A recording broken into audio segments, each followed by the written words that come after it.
3 curiosidades de Puppet. Número 1. ¿Qué es Puppet? Puppet es una marioneta poseída por Charlie o Charlotte, como quieran decirle, la hija de Henry. Pregunta número 2. ¿Por qué Puppet no pudo llegar a salvar a Charlie cuando William la mató? No se puede saber en concreto, pero se puede entender. En un minijuego de FNAF 2, unos segundos antes de que William mate a Charlie, se puede ver que arriba de la caja musical hay 2 cajas, lo cual hace que Puppet no llegue a salvar a Charlie. Número 3. Night Marionette. ¿Es Nightmare Puppet? No, si no se llamaría Nightmare Puppet. Comenta si tenés alguna otra curiosidad.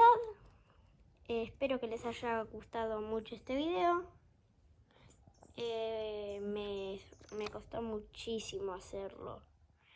Tuve que hacer esto, ponerle el palo y el palo. Y lo que más me costó fue hacer el diseño de Puppet, porque es muy fino y si se pueden fijar, le falta un dedo. ¡Ah!